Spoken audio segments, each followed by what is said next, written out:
पिछले दिनों आपने एक न्यूज खूब सुनी होगी कि टेलीग्राम ऐप भारत में बैन होने वाला है। चूंकि टेलीग्राम ऐप के सीईओ यानी चीफ एग्जीक्यूटिव ऑफिसर और सह संस्थापक पावेल डुरो को फ्रांसीसी अधिकारियों ने गिरफ्तार कर लिया है। टेलीग्राम ऐप आप यूज करते होंगे या फिर आपने देखा होगा। टेलीग्राम ऐप मैसेंजर ऐप है जिसमें हम टेक्स्ट चैट, वीडियो चैट के साथ साथ वीडियो, फोटो, लिंक शेयर कर सकते हैं। साथ ही साथ इस पर चैनल भी बना सकते हैं और समूह चैट मतलब ग्रुप चैट भी कर सकते हैं। साथियों, आप देखना शुरू कर चुके हैं SBSC द एजुकेशन का खास programme in the news focus. इसमें हम महत्वपूर्ण सूचनाओं पर बातें करते हैं। यदि आप चैनल पर पहली बार हैं तो चैनल सब्सक्राइब जरूर कर लीजिए ताकि आप हमारे हर प्रोग्राम से जुड़ सकें। मैं उम्मीद करता हूं आपने चैनल सब्सक्राइब कर लिया होगा।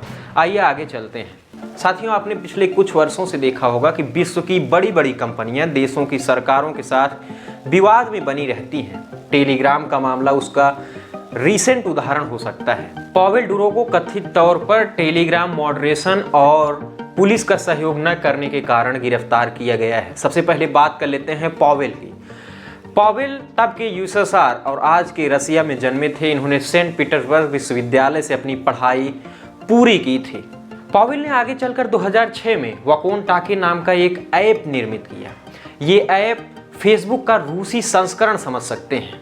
इस ऐप की लोकप्रियता समय के हिसाब से बहुत बढ़ने लगी। 2010 तक इस ऐप में लगभग 100 मिलियन यूजर्स हो गए।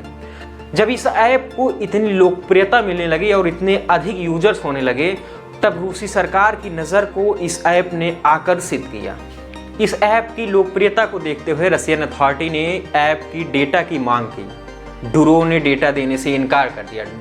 डुरो ने कहा कि हम अपने ऐप में प्राइवेसी और सेफ्टी को प्राथमिकता देते हैं। हमारे ऐप में इनक्रिप्टेड मैसेज हैं जिसकी डेटा को हम किसी को दे नहीं सकते। इसके बाद रशियन अथॉरिटी का काफ़ी दबाव बढ़ने लगा। इस दबाव को देखते हुए पावेल डुरो ने रसिया छोड़कर फ्रांस जाने का निर्णय लिया और वो फ्रांस चले गए। फ्रांस जाने के बाद 14 अगस्त 2013 को पावेल डुरो और उनके भाई निकोलाई डुरो ने मिलकर एक ऐप का निर्माण किया। उस ऐप का नाम टेलीग्राम था। इस ऐप में यूजर्स की गोपनीयता और प्राइवेसी को प्राथमिकता दी जाती थी।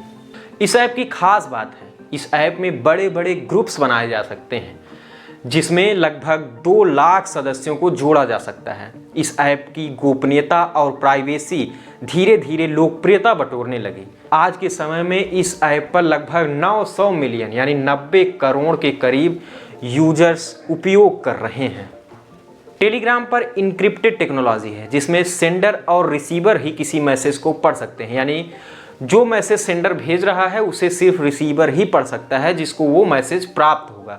बीच में ये पूरा डेटा इनक्रिप्टेड हो जाता है जिसे किसी को पढ़ पाना मुश्किल होगा। इस कारण से टेलीग्राम का धीरे धीरे गलत उपयोग भी होने लगा। इसकी वजह से टेलीग्राम पर मादक पदार्थों की तस्करी, आतंकवाद के समर्थन, साइबर स्टॉकिंग जैसे मामलों में संलिप्तता बढ़ने, प्राइवेसी की वजह से पुलिस को इस ऐप पर होने वाली क्रिया का कोई भी सूचना प्राप्त नहीं हो पाता है।